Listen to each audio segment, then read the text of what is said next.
Sikoia is a customer verification platform. I am the commercial director at Sikoia. I joined them early 2023. Great things are happening for Sikoia at the moment. I know you've got loads of really exciting partnerships and kind of new clients in the works, and you also just won an award last night as well. We help companies by providing them access to different data sources. And for this particular organization, which is very large, we estimated those savings to be around £4 million mark annual. And I guess you working in sales and also your clients are probably very, male dominated. So how do you kind of feel, and if there's any kind of personal anecdotes or stories that you have from that? It's quite an interesting question, because I think if you had asked me that question like a year ago, the answer I probably would have given you is that, I don't really feel that. We use open banking to provide access to financial information, to banking information, to bank accounts. So it's about customer experience, and it's about speed, it's about convenience. Nowhere in the market can we offer this. Can anyone offer this? Anyone else can offer this? Welcome to another episode of Fintech Diaries. Today we are joined by Emmanuelle from Sikoia, who's a super interesting and exciting startup, and who has also led a very varied career herself. So welcome, Emmanuelle. How are you doing today? I'm very good, thank you. Thank you for having me. No I am the commercial director at Sikoia. I joined them early 2023. We're a small team, and I cover commercial functions across sales, solutioning, and customer success. Sikoia is a customer verification platform, and the vision that the co-founders had at the time was to address all the issues that are commonly known around sort of inefficiencies, manual processes when onboarding individuals or businesses, and also trying to address the innovation part that has been taking place for 10 plus years now, which, even though you have some pretty interesting and savvy solutions in the space of customer verification and onboarding, they're still very much sort of single point solutions. So if you think about identity verification or AML or other type of solutions, those are going to be sort of very sort of specific to one part of the process. And from a compliance or onboarding team point of view, you're still going to have to log in into different portals, and you're not going to have the single view. Brilliant. No, super exciting solution. And I know obviously you've got the customer verification, and then there's the document insight solution as well. Could you explain to our listeners how Sikoia works in kind of really simple terms, in terms of how it kind of really helps the process kind of step by step? Sure. So I'm going to take sort of the two products sort of slightly separately. So the wider and the starting point for Sikoia, as I was saying, was customer verification. So all your usual sort of data checks that you need to do. So, you want to know whether a company exists, or you want to interrogate company registries. You may want to deep dive a little bit more. So therefore you want to have information about credit reports, AML, so sanction and PEPs, adverse media, identity verification. You may want to have more information about financials as well. So you may want to access open banking as well. I think there may be some other I'm forgetting, but typically we help companies by providing them access to different data sources. So that's what we do. It's a single API point access, so you don't have to log in into different places in order to access the various type of data that you need. And we enable our customers to then manage this at sort of case level basis. And we have some logic as well that basically means that you can very quickly see whether or not you need to take action when data is returned. Yeah. So, Emmanuelle, if you could talk us through a couple of maybe use cases where that would be used. For example, I know you guys target building societies and lenders specifically. How does the platform work in that kind of use case? So this was the starting point, sort of more sort of generic customer verification platform that we had. And about probably 14, 16 months ago, a very large financial intermediary in the UK came to Sikoia and asked us to address the specific issue around affordability checks for what you just mentioned in terms of mortgage applications, mortgage cases. And the pain point there is that, again, it's manual, it takes a long time, lots of back and forth between the broker, the lender, and the customer. What's the fact that, first of all, open banking was not widely sort of spread and accepted for when you apply for a mortgage. You're going to be quite reluctant in terms of giving access to up to 24 months of banking transaction information to a lender, when in fact, realistically, when you apply for mortgage, you only need 3 or 6 months worth of information. So we started this solution, which is the automated document processing solution, which basically enables us to ingest, so to work with unstructured data. So it is unstructured data in bank statements, in pay slips and tax returns, so the SA302s. So we are able to receive those documents from brokers, from lenders, from whoever will sort of be collecting those documents. And we do sort of 3 main things with those. First of all, we can validate whether the documents are genuine. Then we can validate data, so data points in those documents. So we're going to be able to validate income and employer information and also address. And then we can calculate effectively affordability for the applicants at case level. So we're going to be able to classify the transactions, and we're going to be able to return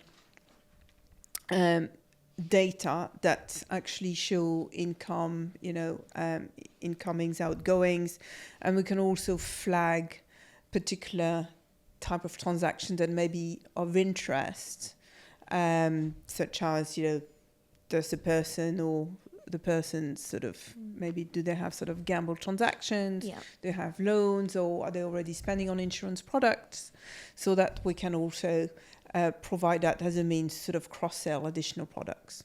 Brilliant. So, I mean, the time saving, the effort saving that this is giving to underwriters, lenders, FIs is huge, isn't it? Because this is something they're doing super manual, back and forth on documents, manually reviewing. So being able to do that all automatically, instantly presenting that back, I mean, I guess the time and cost savings must be huge for that. So we've calculated that with this particular UK financial intermediary, we had enabled them to probably make efficiency savings around sort of 75%.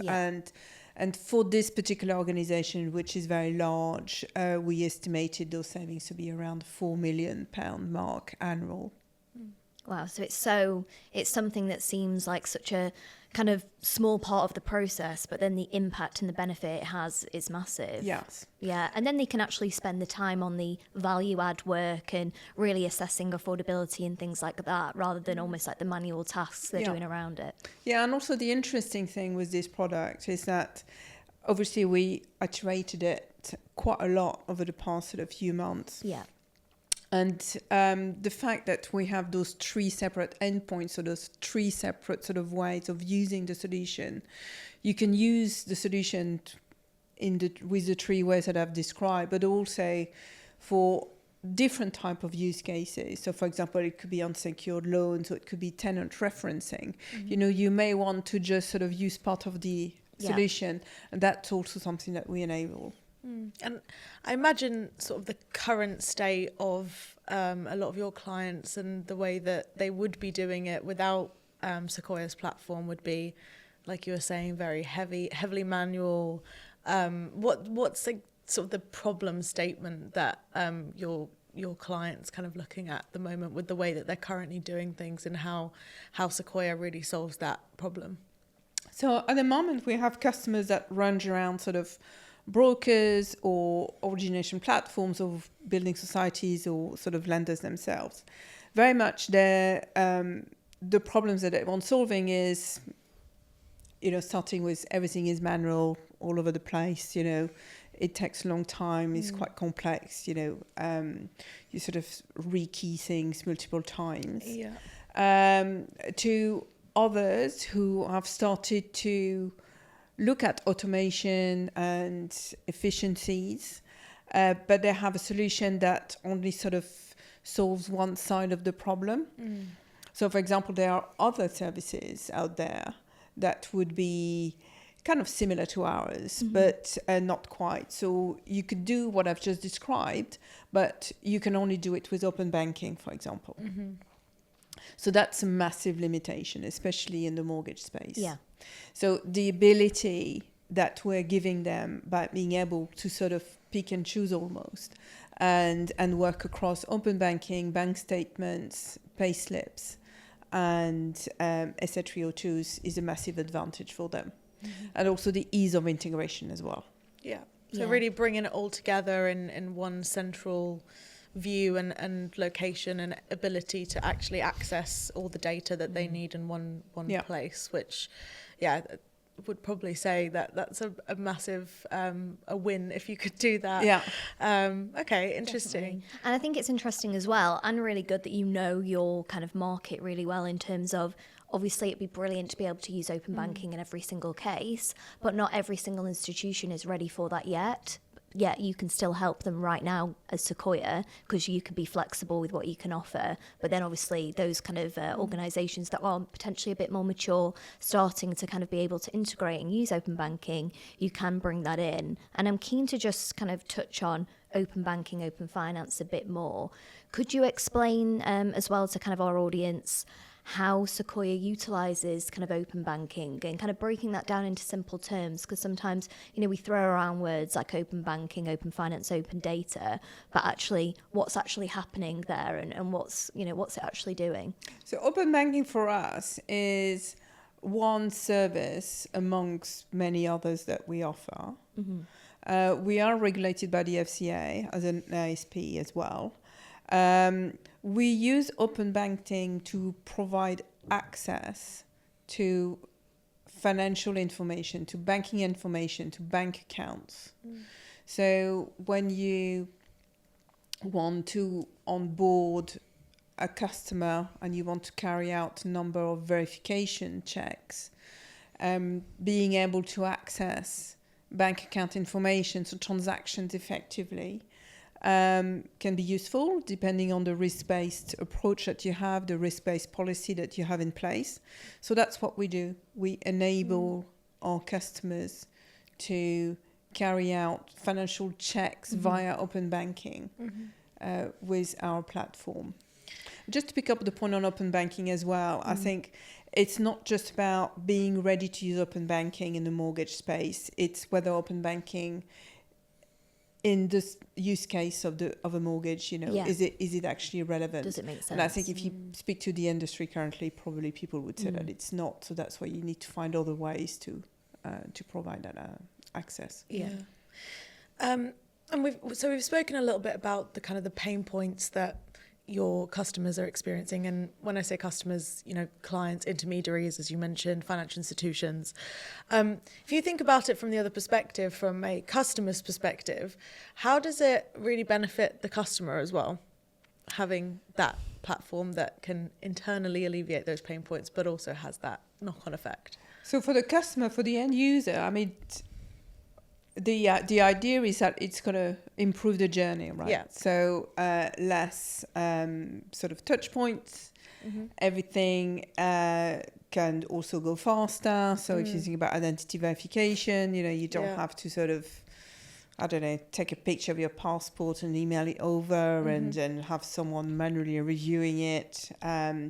You can basically verify your identity in a matter of, one or couple of minutes. Yeah. So it's about customer experience, and it's about speed, and it's about convenience, and also getting things right first time, really. Yeah. And just having things done sort of much more efficiently. It kind of reminds me of when I first opened my Monzo account, and it was just super seamless. You take a video of yourself, and that all of that customer verification was just going on in the background. But I mean, from my point of view, as I was kind of opening an account, for example, all of those benefits that you're just talking about, it's quicker. I don't feel stressed about it. So yeah, it's really interesting that you can have that completely different journey from a customer's perspective with the help of a platform like Sikoia's. Definitely, and it's great to have the benefits for the customer, for the business, for the colleagues as well. You've almost got those kind of 3 different layers of benefits. But I think actually that's a really good example. I was at Fintech Fringe a couple of days ago now, I think, this week. And we spoke to a bank that is mainly working with micro businesses in the UK.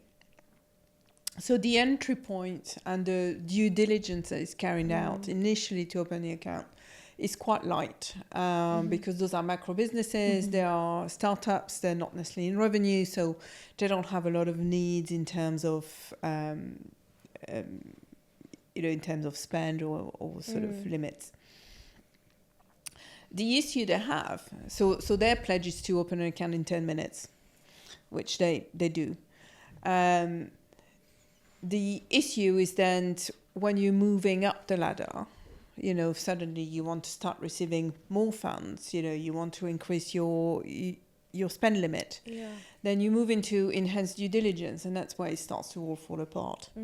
And this is where we can help, because suddenly they go back to the customer and they're asking for an array of different documents, that everything is done and reviewed manually. We can't solve all that.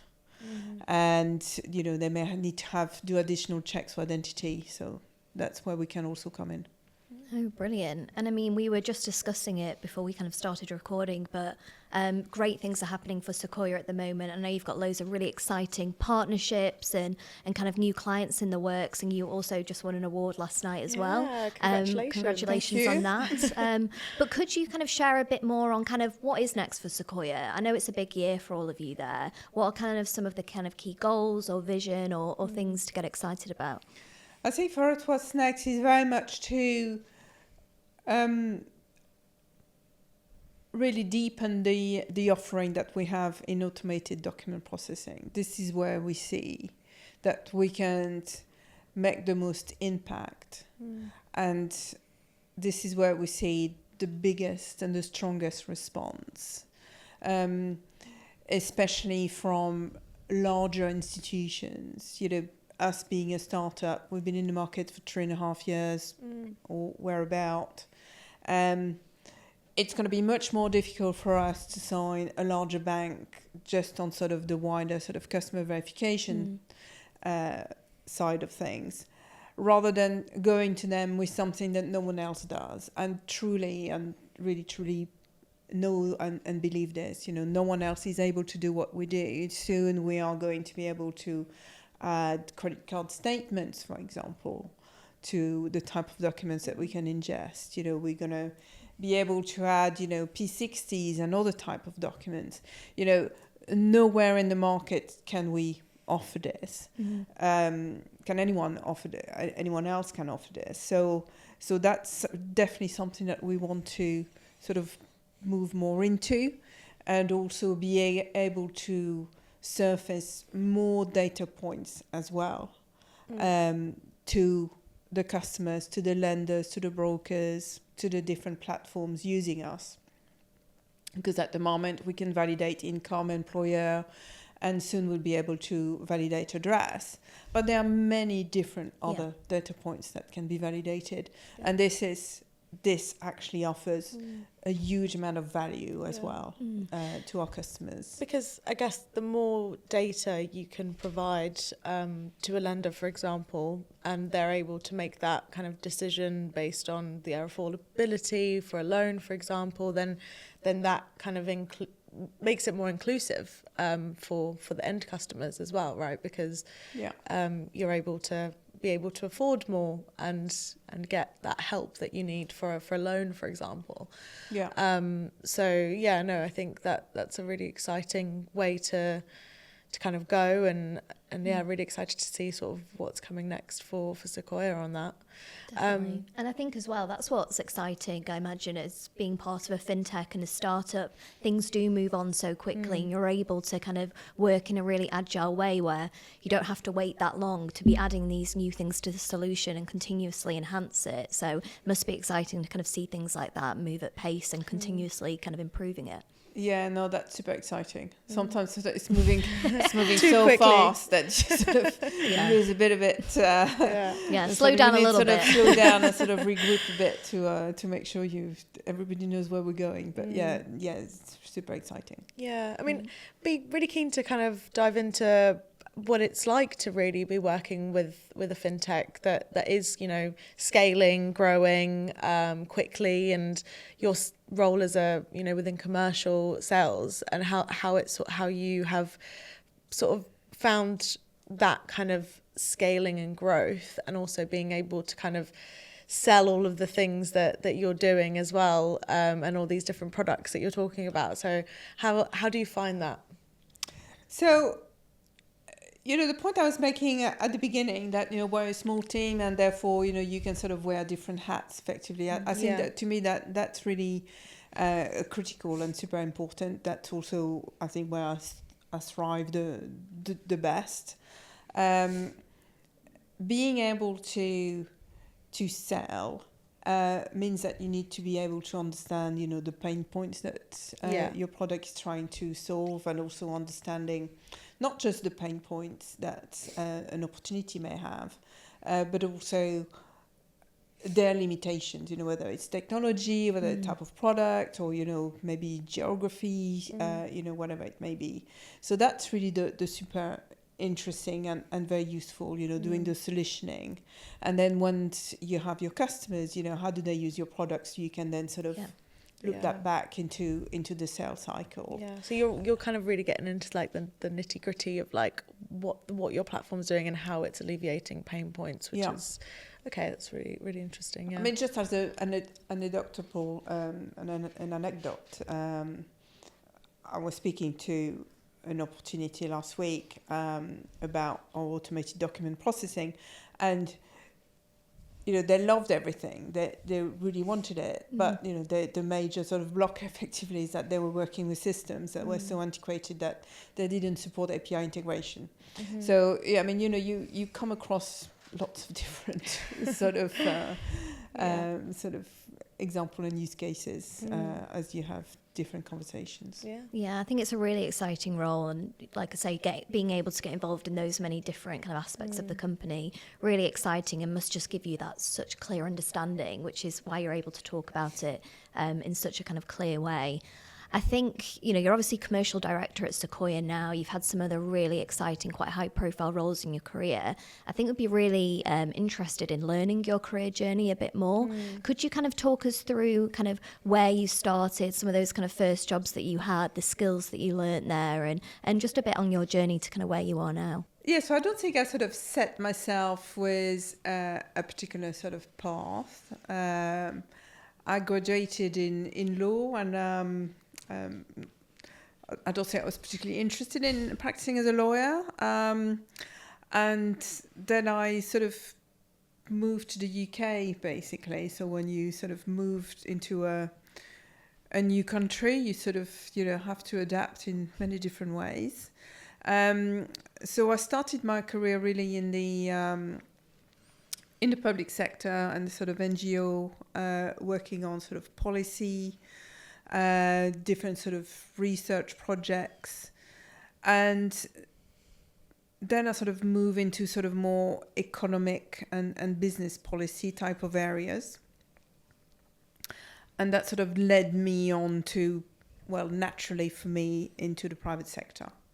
Sort of mainly working for a large company, still large company, BT, where I could sort of do a nice transition between sort of public sector, public policy, and into sort of private sector, where then I switch to customer service and operations. I mean, understanding a business has always been really quite interesting for me.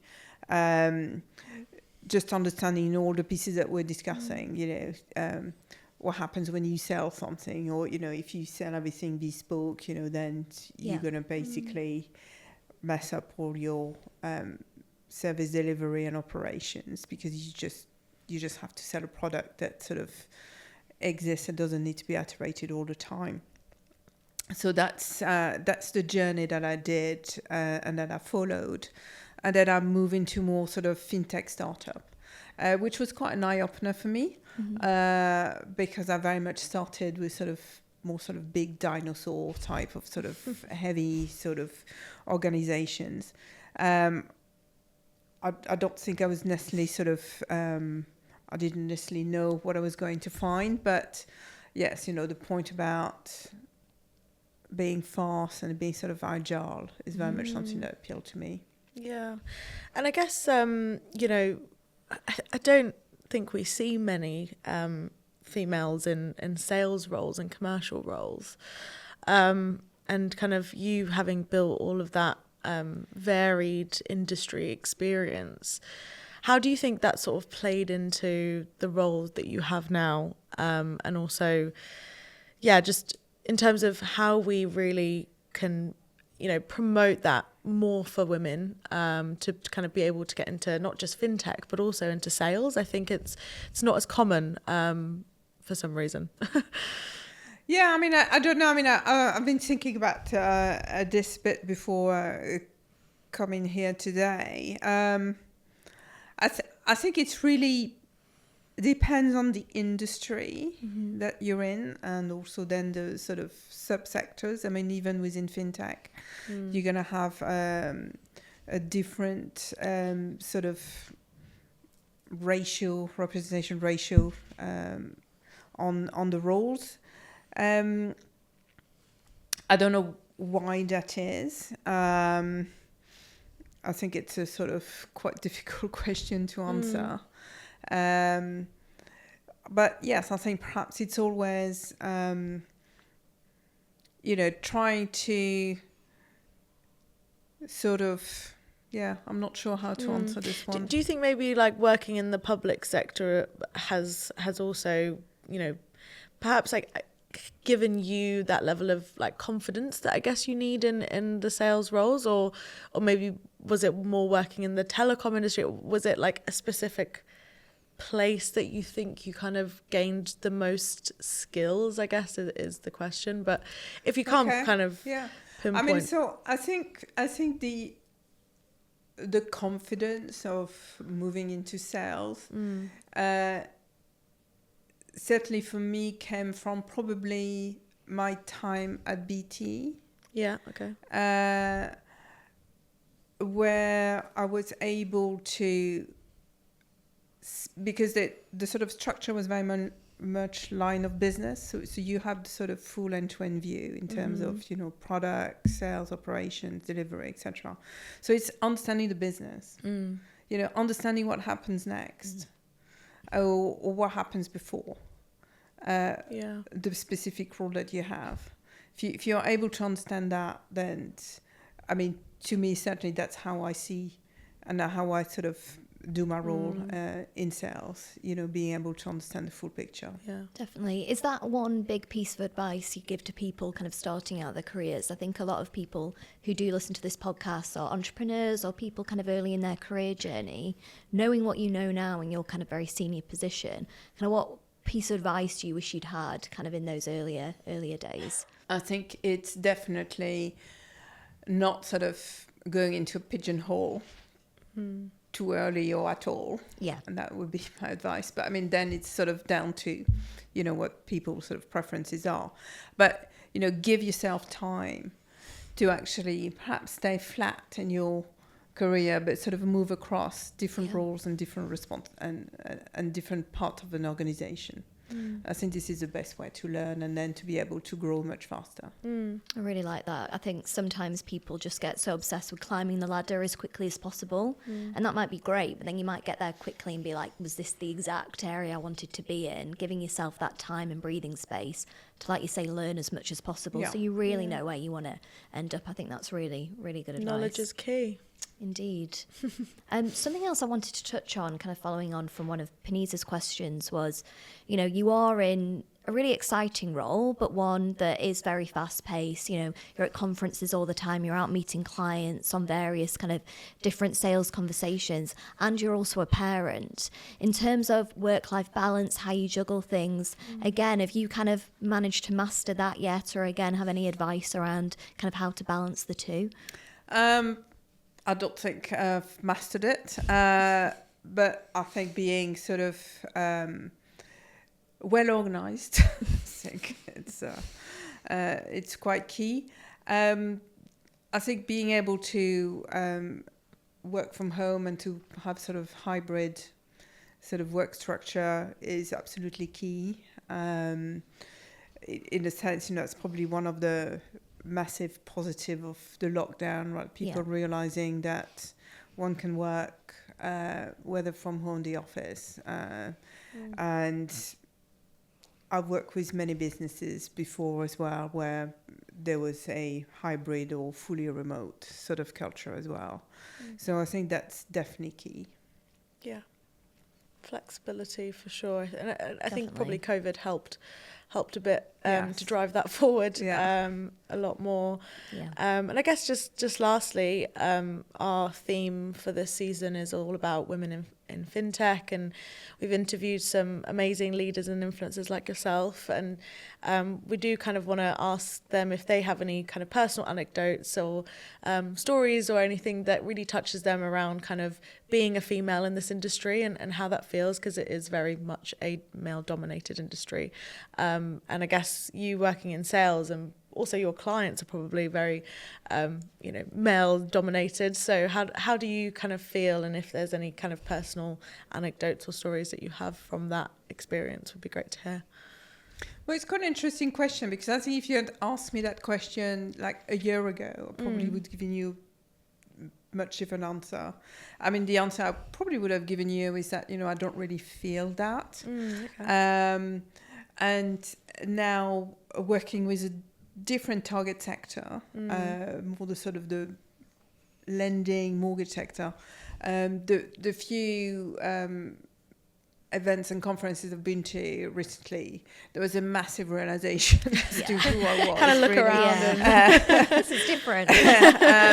So, you know, that's sort of the point I was making earlier. It really depends on the sort of subsectors. No particular sort of anecdote, you know, good or bad, but it sort of makes you, there's a sense of realization that I tend to sort of try to sort of put aside, because that's certainly not how I see myself. Right. And just finally, before we kind of jump onto the final round, which is our kind of fire round question round, keen to know, is there kind of one pivotal moment in your career that you really felt things kind of change or fall into place, or like one kind of key point where, you know, you look back on and like really fondly that you could share? I think there are probably quite a few, but I think for me the one of the key pivot was when I moved at BT from the retail side to the more sort of B2B side of the organization and customer service and operations. I mean, for me that was such an eye-opener. And that was definitely key, and I think that's probably gave me access and made me understand so many different things about business that I didn't sort of come across before. Nice. It's nice, like reflecting on your career and then noticing those moments where things really did kind of change and fall into place. I'm just trying to think of mine, but I don't think I've had it yet. A few more years waiting, you can reflect. Exactly. No, thank you, Emmanuelle. That's been so interesting to hear about you and your career journey so far. And yeah, as Lydia said, every episode we end with a fire round set of questions. So yeah, really just kind of try to get your overall summary and you know what you're all about, and hopefully we can share that with all of our listeners. So the first question is, what do you want to be known for? A builder. Nice. And if you could change one thing about the industry, what would it be? I think continuing to sort of innovate, but beware of the pace. Sometimes it could be too fast or too slow. So it's really about the pace. Brilliant. And then finally, is there a podcast, book, show or anything that really inspired you that you would recommend to our listeners? Nothing to do with fintech or with open banking. I really got into parenting hell during lockdown. It's a great podcast with Josh Widdicombe. Very funny and very spot on. So if you haven't listened to it, I would definitely recommend you do. Brilliant. Yeah, we'll add that to our Yeah, list. we will. Yeah, well, my list is growing a lot at this point. But yeah, no, that will definitely be added. Sounds good. Brilliant. And yeah, like Pani said, thank you so much for joining us today. I think it's been super interesting to hear about the great things that are going on at Sikoia, and then just also learn more about your career journey and the great things you're doing as commercial director there. So yeah, thank you for joining us. Thank you very much for having me both. Thank you.